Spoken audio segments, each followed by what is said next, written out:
हरि लाल की जय। वृंदावनं संप्रविश्य सर्वकाल सुखावहं तत्र चक्रुर्व्रजावासं सकटैरर्धचन्द्रवा। वृंदावनं गोवर्धनं यमुना पुलिनानि च वीक्ष्यासीदुत्तमा प्रीते राम माधवयोर्नृप। वृंदावन ऐसा वन है जहां पर अनेक प्रकार के वन हैं। निधि वन, काम वन, बेल वन, ताल वन, इस प्रकार से अनेकों वन हैं और सर्वकाल सुखावह, सभी ऋतुओं में वहां आनंद की अनुभूति होती है। इसलिए यदि कहीं भ्रमण करने का मन हो ना तो कहीं और न जाइए, एक बार वृंदावन जरूर होगी। भगवान की जितनी कथाएं आप भागवत जी में सुन रहे हैं वो देखने को भी मिलती है आज भी। भगवान ने कहां पर रास रचाई थी, वो निधिवन आज में वहां। वैसे ही वृक्ष है जहां भगवान ने कदम्ब की डाली से कूद करके नाग को नाथा था, वो काली घाट भी है। गोवर्धन जो उठाया था गिरिराज पर्वत में दिव्य है। तो भगवान की जितने लीलाएं हुई हैं वो वृंदावन में दर्शन भी करना चाहिए। तो कभी अवसर लगे तो वृंदावन जरूर जाओ। आज भगवान वृंदावनवासी बने और वहां जाकर के भगवान सबसे पहले बछड़ा चराने के लिए जाते हैं। वत्सासुर नाम के असुर को पहले ही संहार किया। इसके बाद भगवान अपनी लीला को आगे बढ़ाते हैं तो पूतना का एक भाई है जिसका नाम है बकासुर। वो यमुना जी के तट पर आज बैठा था कि मैं कृष्ण आएगा और इसको पकड़ करके मथुरा ले जाऊंगा क्योंकि मेरी बहन को मारा। भगवान ने बकासुर बगुले के रूप में आया था, उसकी दोनों चोंच को फाड़ करके भगवान ने दो भागों में व्यक्त किया, उसका उद्धार किया। भगवान कहते मुझे बगुला भक्ति अच्छी नहीं लगती। बकासुर को मारने का मतलब कहते हैं कि हमें बगुला जैसा भक्त नहीं चाहिए। देखने में तो एकदम शांत लगता है, एकदम साधु है, वेशभूषा भी लगता है कि एकदम सफेद है, पर एकदम भक्ति शांति से करता रहता है, शिकार की तलाश में रहता है। मौका मिला खट्ट से पाया और निकल गया। तो भगवान बगुला भक्ति को दूर करते हैं कि हमें ऐसा भगत की जरूरत नहीं है। तो बकासुर का भगवान ने उद्धार किया। इसके बाद भगवान, एक दिन की बात है, सारे ग्वाल बाल सखाओं को कन्हैया कहते हैं कि देखो सब लोग अपने अपने घरन से पकवान लेकर आना बनवा करके हम सब लोग कल बैठ करके बढ़िया से दिव्य भोजन करेंगे। सारे सखा लोग लेकर के गए, वृक्ष में टांग दिया जगह, कलेवा रख दिया और देखा कि एक बहुत बड़ा मुख फैलाए एक अजगर बैठा था जिसका नाम था अघासुर। तो छोटे बालकों ने सोचा कि ये लगता है कि वृंदावन की कोई विशेष गुफा है और ये सड़क बनी है लाल लाल सी और इसके जो दांत हैं सीढ़ी जैसे दिख रहे हैं।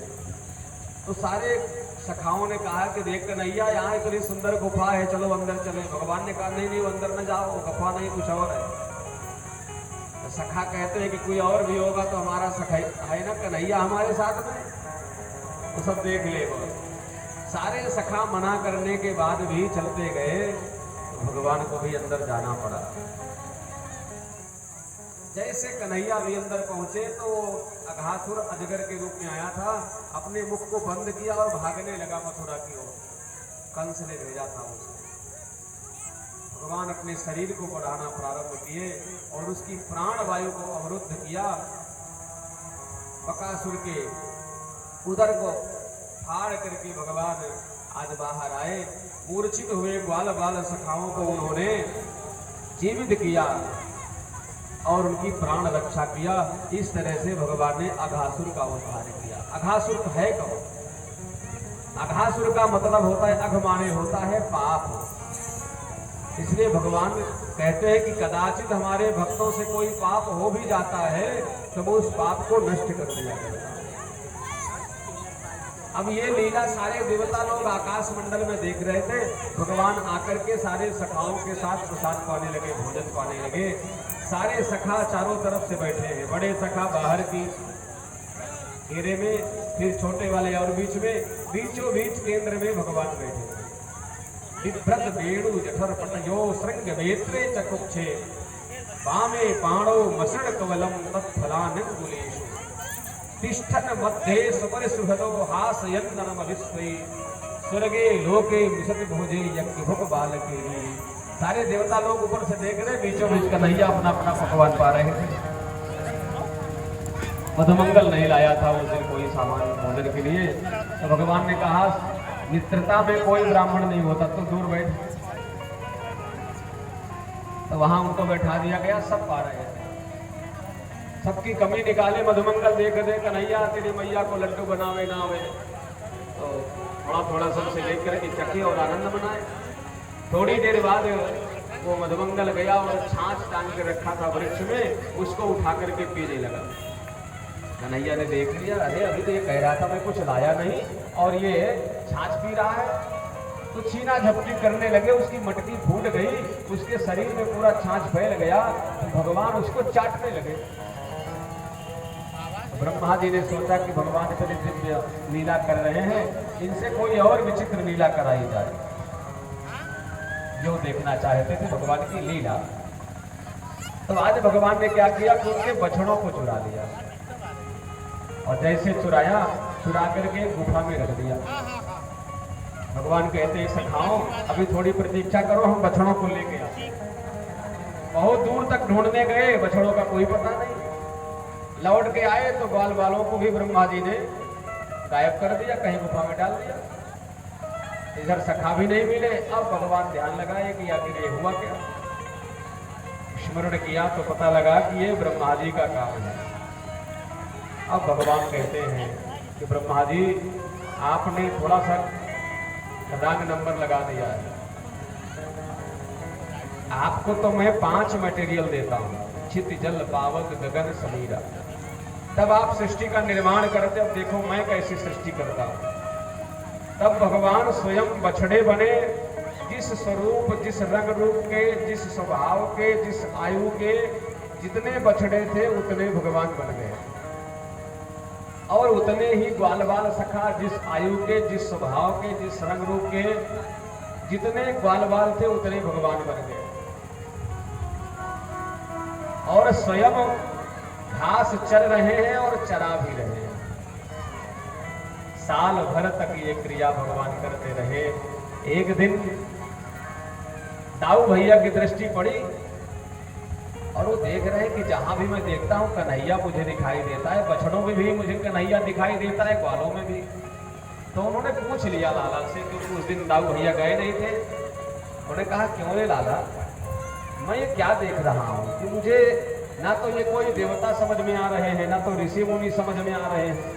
ये जिस भी बछड़े को मैं देखता हूँ तेरा ही स्वरूप दिखाई देता है, और जितने ग्वाल बाल है उसमें भी तेरा ही रूप दिखाई देता है। ये क्या रहस्य है? नयते सुरेशा ऋषयो न चेते तुमेव भासी सुविदासयेति सर्वं पृथक्त्वं निगमात्मदं कथं वदे युक्तेन वृत्तं प्रभुणा बलिवै। ना एते सुरेशा, ना ये सारे जो है देवता हैं, न ऋषियो न चेते, ना एते ऋषयः, ना ये ऋषि मुनि हैं। तुमेव भासीस, जहां भी देखता हूं तुम्हें ही तुम दिखाई देते हो। पृथक सर्वम पृथक्त्वम, सब अलग अलग होते हुए भी तुम्हारा दर्शन होता है। बात क्या है? तब कन्हैया ने कहा कि दाऊ भैया क्या बताऊं, इस ब्रह्मा जी ने हमारे ऊपर अपनी माया चला दिया, और ये माया से मैं बचने के लिए सारे बछड़े भी बन गया और बाल बाल भी बन गया।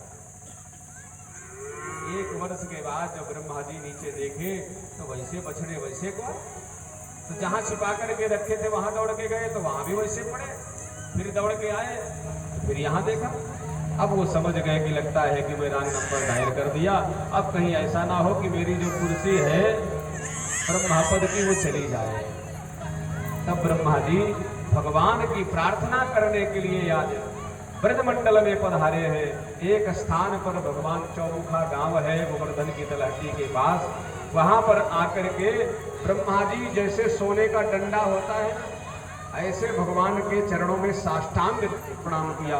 अब एक मुख से प्रणाम तो कर नहीं पा रहे, 4 मुख है उनके, तो घूम घूम करके प्रणाम कर रहे हैं। ऐसे भगवान की स्तुति कर रहे हैं।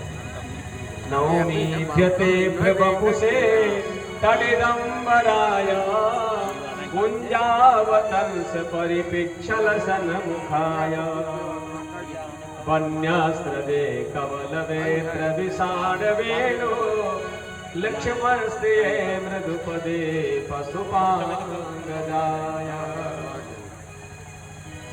ब्रह्मा जी कह रहे हैं कि प्रभु एकमात्र आप ही का जो स्वरूप है स्तुति करने के योग्य है।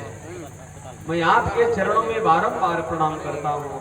आपका जो शरीर है ये वर्षाकालीन मेघ के समान श्याम वर्ण का है, और इस पर जो बिजली के समान झिलमिलाता हुआ जो पीतांबर आप पहन रखे हैं ना, वो तो आपकी शरीर की शोभा बढ़ा रहा है। आपके गले में घुंघची की माला है, कानों में मकराकृति कुंडल है। इस तरह से अनेक प्रकार से ब्रह्मा जी ने भगवान की स्तुति किया।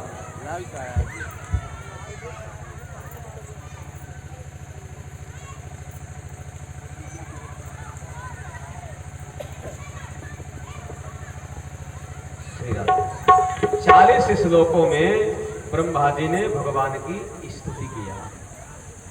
भगवान ऐसे क्यों बने,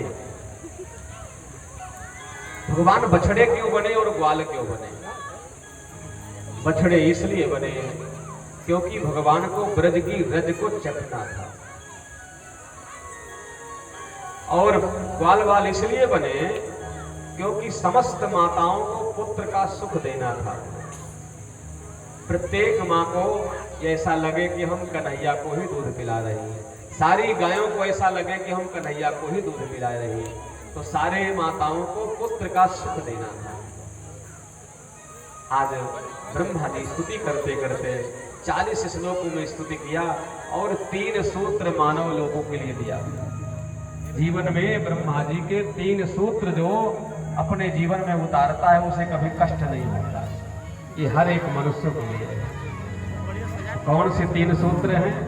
ब्रह्मा जी ने कहा कि तत्तेनुकंपा सुसमीक्षमाणो भुञ्जानैवात्मकृतं विपाकम् हृद्वाग्वपुरभिर्विदधन् नमस्ते जीवेत यो मुक्तिपदे सदाय भा।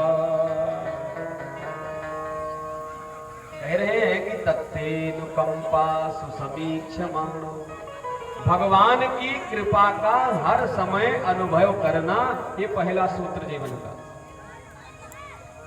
क्या करना? तत्तेनुकंपा सुसमीक्षमाणो, भगवान की कृपा का हर समय हर क्षण हर पल उसको स्मरण रखना कि भगवान की बड़ी कृपा है हमारे ऊपर। ये पहला सूत्र। दूसरा है भुंजान एवात्म कृतम विपाकम, जो आपके भाग्य में आपके प्रारब्ध में दिया है प्रभु ने उस पर संतोष रखो। तीसरा सूत्र है हृदय वाक वपुर भीर विदधन नमस्ते, हृदय से वाणी से और वपु मतलब इस शरीर से भगवान को प्रणाम करते चलो, उनका धन्यवाद करते चलो कि वास्तव में मैं इस लायक भी नहीं था जितना मुझे परमात्मा ने दिया है। मेरी इतनी औकात नहीं थी जितना भगवान ने मुझे दिया है। इतना दिया सरकार ने मुझको जितनी मेरी औकात है, इतना ईश्वर ने मुझे दिया है। तो ये 3 सूत्र अपने जीवन में उतार लेना चाहिए। भगवान की कृपा का हर समय अनुभव करो, जो प्रारब्ध में आपके भाग्य में जो मिला है उस पर संतोष रखो, और भगवान को प्रणाम करते चलो। 5 रुपया का कोई सामान आपको देता है तो उसको 10 बार धन्यवाद बोलते हो, thank you thank you thank you. ईश्वर ने हमें क्या नहीं दिया बताओ? सुंदर शरीर दिया है, सुंदर परिवार दिया है, सुंदर समाज दिया है। अपने से नीचे वाले को देखो तो समझ में आता है कि इस वाले को नहीं दिया। और यदि आप ऊपर की ओर देखोगे तो ऊपर कोई गणना नहीं है प्यारे, आकाश का कोई अंत नहीं होता है और हमेशा पीड़ा में रहोगे। इसलिए अपने से नीचे वाले को झांक करके देखो कि किसी के तो हाथ नहीं है, दूसरे को पैर नहीं है, किसी की आंखें नहीं है, तो किसी के परिवार नहीं है, किसी को संतान नहीं है। परमात्मा ने हमको सब कुछ दिया है। इसलिए भगवान की अनुकंपा का हर समय ध्यान रखो। तत्ते अनुकंपा सु समीक्षमा। भर्तृहरि जी ने, राजा भर्तृहरि ने नीत शतकम में एक सुंदर श्लोक लिखा, भाग्य पद्धति लिखा ना, दैव पद्धति। तो उन्होंने सुंदर बताया कि यद्धाता निज भाल पट्ट लिखितम स्तोकम महदवाधनम तत्प्राप्नोति मरुस्थले नितरा नीरौचना तोधिकम तद्धीरो भवस्तु देत कृपणा वृत्तिं वृथा मा कथा ते पश्य पयो निधौ वपुघटो ग्रहणाति तुल्यं जलम। राजा भर्तृहरि ने कहा कि यद्धाता निज बहाल पट्ट लिखतम, जो विधाता ने आपके इस लीलार में एक बार लिख दिया, वो चाहे कम लिखा हो चाहे ज्यादा लिखा हो, स्तोकम महदवाधनम, वो आपको उतना ही निश्चित रूप से मिलेगा। चाहे आप मरघट में चले जाओ, चाहे सुमेरु पर्वत में चले जाओ, उतना ही मिलना है जितना आपके भाग्य में है। इसलिए वो कहते हैं कि संसार के कंजूस लोगों के सामने हाथ फैलाने की आदत छोड़ दो, क्योंकि परमात्मा आपकी व्यवस्था कर रहा है। जैसे कोई व्यक्ति सोचे कि एक घड़ा ले और घड़ा लेकर के जाए और गांव के कुआं में डाले, कूपे पश्य पयो निधौ वपु घटो, वो कुआं में लेकर के वो घड़ा डाले तो पानी उसके अंदर कितना आएगा? उतना ही जलाएगा जितना उस घड़े की क्षमता है, उससे ज्यादा तो नहीं आएगा। पर कोई सोचे नहीं नहीं भाई, कुआं तो छोटा होता है, इस घड़े को लेके समुद्र में चलो, समुद्र में डालो, तो क्या समुद्र में वो घड़ा डालने से पानी ज्यादा आएगा? उतना ही जलाएगा उसके अंदर जितना उस घड़े की क्षमता है। इसी तरह विधाता ने आपके प्रारब्ध में जो भी लिख दिया है उतना ही मिलेगा, इससे ज्यादा नहीं मिलेगा। क्यों? क्योंकि आपने पूर्व जन्म में जो कर्म किया है वही प्रारब्ध के रूप में आपको इस जन्म में प्राप्त हो रहा है। जरा विचार करना, एक ही समय में, एक ही मुहूर्त में 2 बालक जन्म लेते हैं कि नहीं? एक राजा के यहाँ जन्म लेता है और एक रोड में जन्म लेता है भिखारी के यहाँ। समय एक है, दोनों के नक्षत्र ग्रह एक हैं, कुंडली ऐसे बन रही है, पर एक राजा के यहाँ दूसरा रंग के यहाँ। क्या कारण है? इसका यही कारण है कि जो राजा के यहाँ जन्म ले रहा है उस व्यक्ति ने पूर्व जन्म में ऐसा कोई पुण्य कर्म किया है जिससे उसे बना बनाया मिल गया है, और जो रंग के यहाँ जन्म लिया है उसको बनाना पड़ेगा, क्योंकि पहले अकाउंट उसका खाली है। पहले वो अपने अकाउंट को भरेगा तब उसको मिलेगा। इसलिए प्रारब्ध के अनुसार सबको प्राप्त होता है प्यारे। अगर हमने बैंक में कुछ जमा नहीं किया रुपया और मैनेजर के पास जाए और कह दे पैसा दो भाई, तो वो कहेगा कि अकाउंट दिखाओ, तुम्हारा ब्लैंक खाता है, कुछ 1 रुपया है नहीं, तो पैसा कहां से देगा? यदि आपने कोई पुण्य कर्म अपने जीवन में अर्जित नहीं किया पूर्व जन्म में, तो कहां से मिलेगा? इसलिए इस जन्म में ऐसा सत्कर्म करो कि आपके जीवन का जो पुण्य है पहले तो इसी जन्म मिले, नहीं अगले जन्म जो आपका मिले अच्छा जगह मिले। इसलिए प्यारे ये 3 सूत्र अपने जीवन में उतार लो ब्रह्मा जी के, भागवत सुनने का पूरा फल प्राप्त हो जाएगा आपको। तत्तेनुकंपा सुसमीक्ष मानो, भगवान की कृपा का अनुभव करो हर समय। वास्तव में जब कोई अच्छा काम लोग करते हैं ना तो कहते हैं मैंने किया, और जब जीवन में बुरा काम आता है तो कहते हैं भगवान ने सके, भगवान सब गड़बड़ करते हैं। अरे भाई भगवान को क्या पड़ी है? कि जो तुम्हारा बिगाड़ेंगे। अच्छा काम करोगे तो अपने को श्रेय दोगे, और जो बुरा कुछ हो जाएगा जीवन में तो भगवान को कोसोगे। ईश्वर किसी के साथ अच्छा और बुरा नहीं करते हैं, आपके कर्म अच्छा और बुरा आपके साथ करते हैं, इसलिए कर्म अच्छे करो ताकि आपके जीवन में अच्छा ही हो। तो भुंजान एवात्म कृतम विपाकम। तीसरा हृदय वाक बपुर फिर विदधर नमस्ते। हृदय से, वाणी से, मन से और इस शरीर से भगवान को प्रणाम करते चलो। इस तरह ब्रह्मा जी की दिव्य स्तुति है।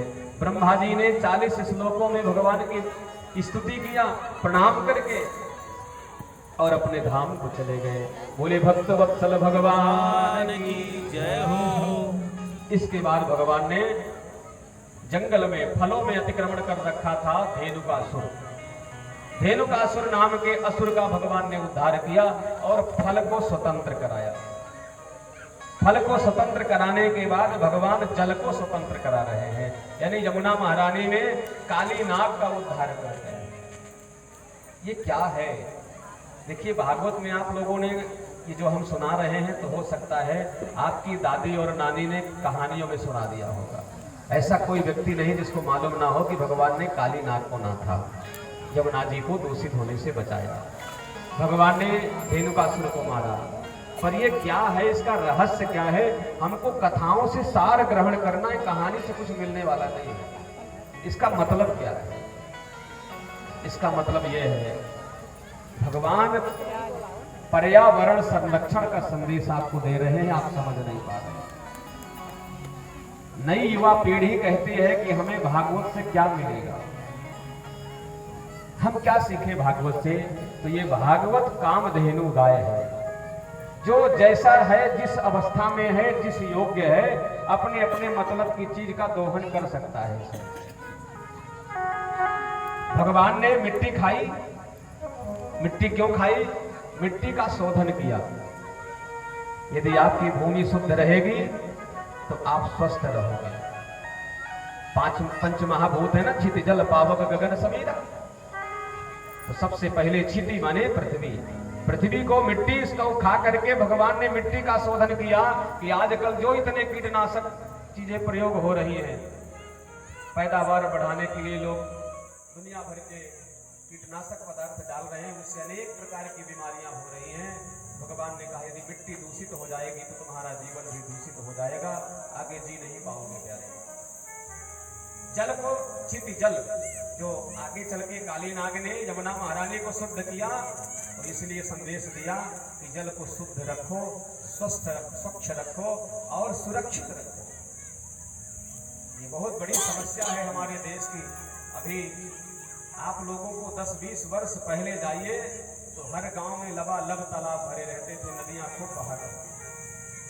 इस 20 वर्षों में इतना बड़ा क्रांतिकारी परिवर्तन हुआ कि गांव में ना तो तालाब दिखाई देते हैं, ना तो नदियां दिखाई दे रही हैं, और हर घर में समरसेबल पंप लगा हुआ है जिसका अत्यंत दोहन हो रहा है।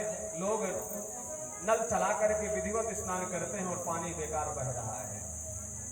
हमें याद है कि पानी 30 से 35 फीट की गहराई में मिलता था, आज 125 फीट की गहराई में भी नहीं मिल रहा है। तो आगे आने वाली पीढ़ी के सामने बहुत बड़ा संकट है जल का, इसलिए जल को संरक्षित करो प्यारे। भगवान ने ये सिखाया है, न कि आपको एक बार काली नाग का उद्धार किया, बार बार नहीं आने वाले कृष्ण आपको कहने के लिए। कथाओं से हमें यह सीखना है कि हमें इस जीवन में कथा को उतारना कहाँ है। धेनुकासुर को जंगल में जाकर के भगवान ने उद्धार किया। भगवान कह रहे हैं कि वृक्षों को बचाओ। यदि आप वृक्षों को बचाओगे नहीं तो आप बचोगे नहीं। 50 डिग्री टेम्परेचर जिस दिन चला जाएगा, जनमानस अस्त-व्यस्त हो जाएगा, इसलिए वृक्षों को लगाओ।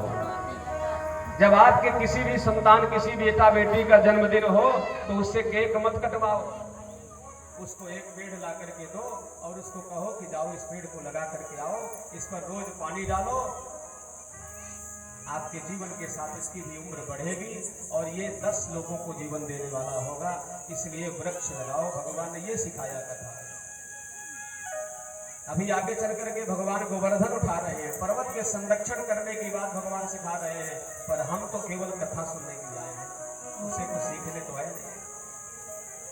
गोवर्धन उठा करके ये प्रेरणा दे रहे हैं भगवान कि पहाड़ों का अत्यंत खनन हो रहा है, माइंस लगा लगा करके विस्फोट किए जा रहे हैं, जिससे प्रकृति का संतुलन बिगड़ता है और भूकंप जैसे महा विनाशकारी भूकंप आते हैं, जिससे जनमानस अस्त व्यस्त होता है। ये भागवत सिखाती है, पर हम सब लोग सीखना चाहें तब ना।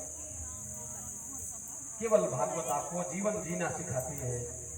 भगवान कृष्ण एक बार आकर के सब करके गए हैं, हमको करने की जरूरत है, ना कि केवल कथा में ताली बजा करके नाचने की जरूरत है। कथा हमारे जीवन की मूल समस्याओं को संशोधित करती है।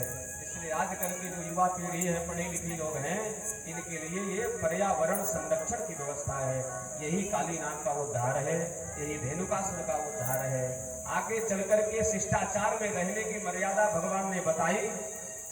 गोपियों के चीर हरण की व्यवस्था किया भगवान ने। ये कहा कि समाज में रहो तो मर्यादित होकर के रहो। चीर हरण क्या है? गोपियां सारी वस्त्र उतार करके यमुना जी में स्नान करती थी, तो क्या कन्हैया कपड़ा चुराने गए थे? समाज को सुव्यवस्थित करना चाहते हैं भगवान कि समाज में रहो तो अपने वस्त्रों को पहन करके रखो, वसन को पहनो और वासना का परित्याग करो। आजकल जीवन में सबके कपड़े छोटे होते जा रहे हैं।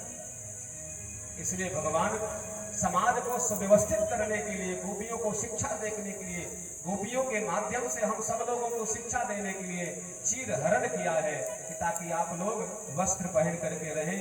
इस तरह नग्न प्रदर्शन ना किया जाए जो आजकल हो रहा है। ये हमारे समाज के लिए ठीक नहीं है।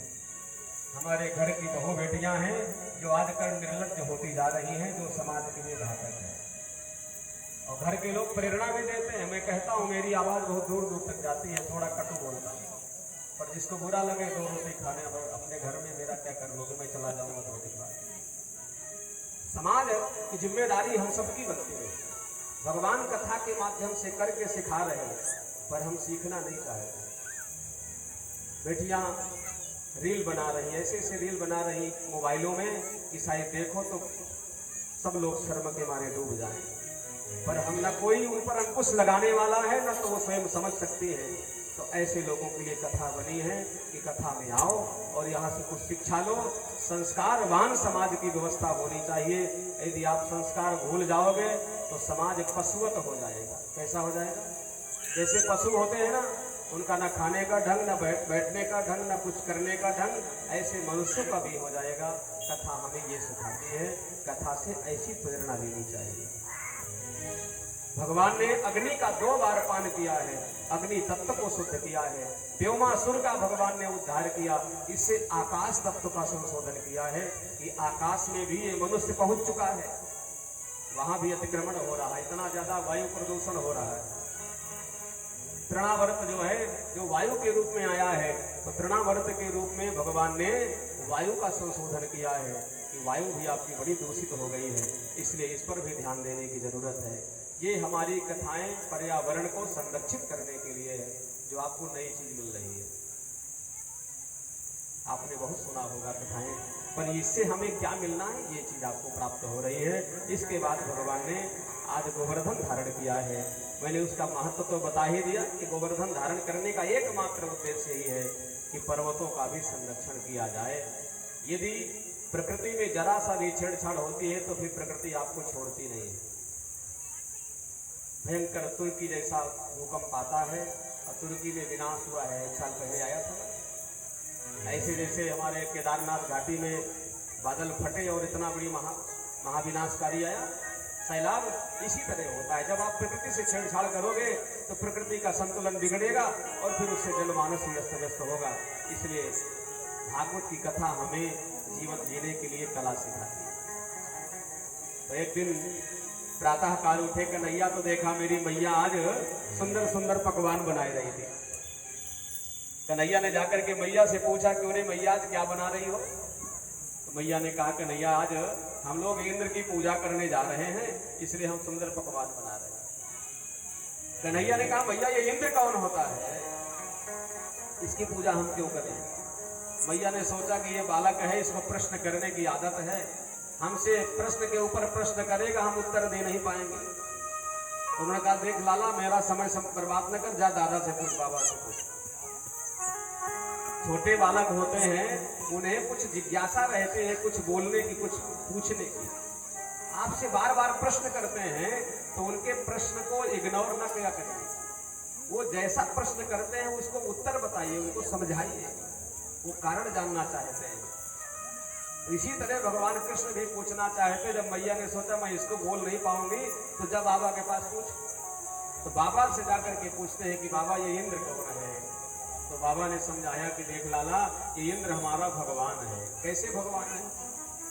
इंद्र की पूजा हम करते हैं, इससे इंद्र प्रसन्न होता है और इससे वर्षा करता है, वर्षा से अन्न होता है, अन्न से हम जीवों की रक्षा होती है। बाबा ने यूं समझाया। गीता में भगवान ने कहा ना,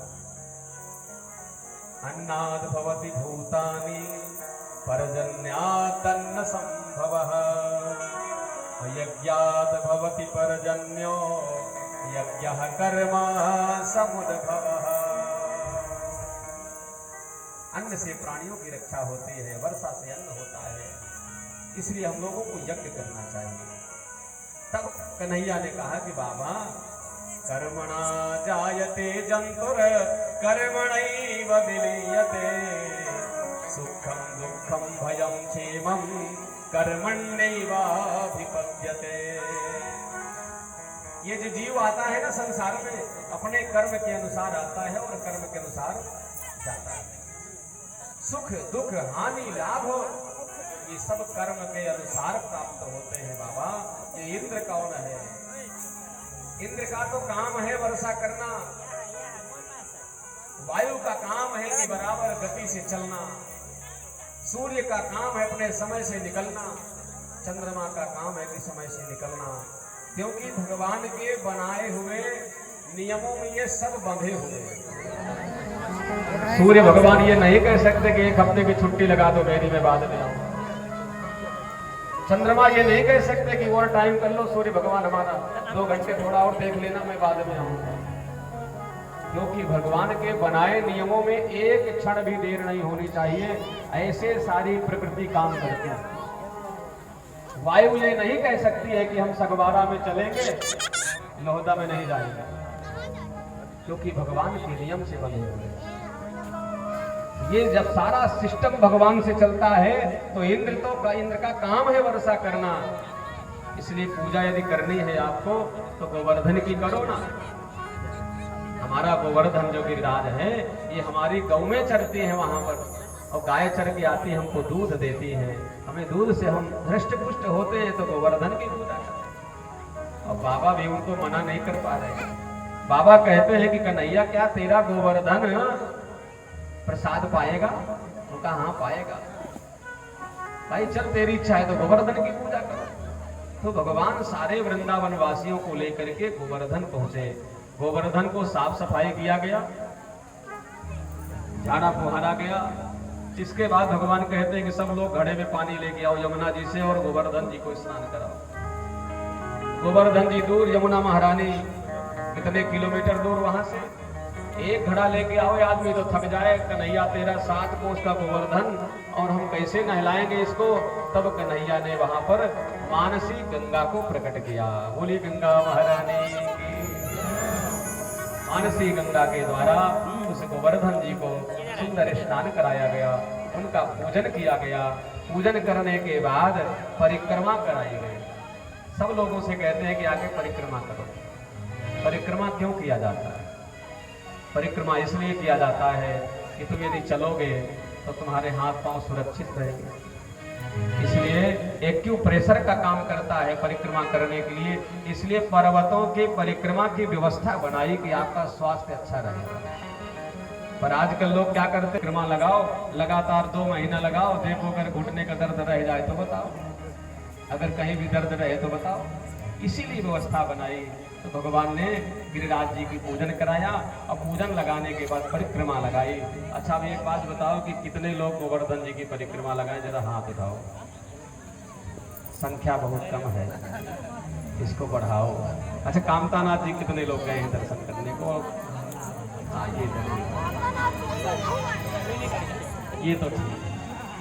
कम से कम गिरिराज जी की परिक्रमा आप, अच्छा अगर हम ले चले गिरिराज जी तो कौन कौन चलेगा हमारे साथ? जिसको जिसको जाना है सब लोग टिकट का पैसा दे। कौन कौन जाएगा बताओ, बताओ कितने लोग जाएंगे पैसा जमा करने के बाद? बस। अच्छा अगर फ्री ले चले तो, पैसा ना लगे तो तब तो और करो। तब तो फिर आओ, फिर हमारे दादा भैया हैं, आपको यहीं बैठे बैठे गोवर्धन जी की भैया पैसे वाले जाएंगे बिना पैसे वाले। आनंद मंगल से शरीर यहाँ रहे पर मन आपका गिरिराज जी की परिक्रमा में रहे। पैसा नहीं लगने वाला, प्रेम से गिरिराज जी की परिक्रमा लगाइए, उनका पूजन करिए। बोले गिरिराज धरण की जय हो।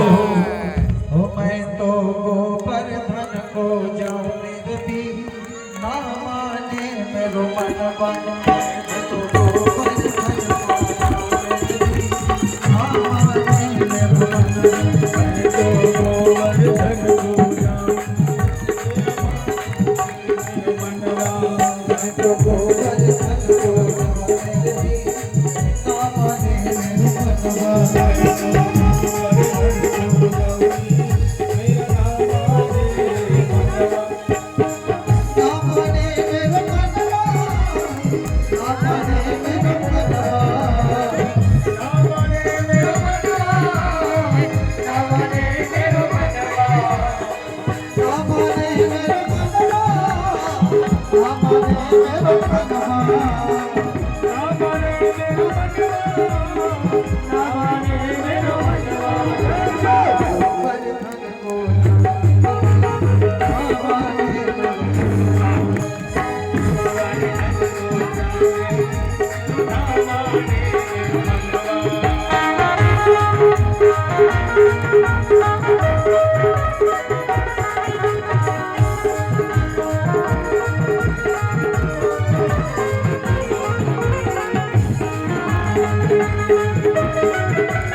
ये यार पूरा मजा किरकिरा हो गया है।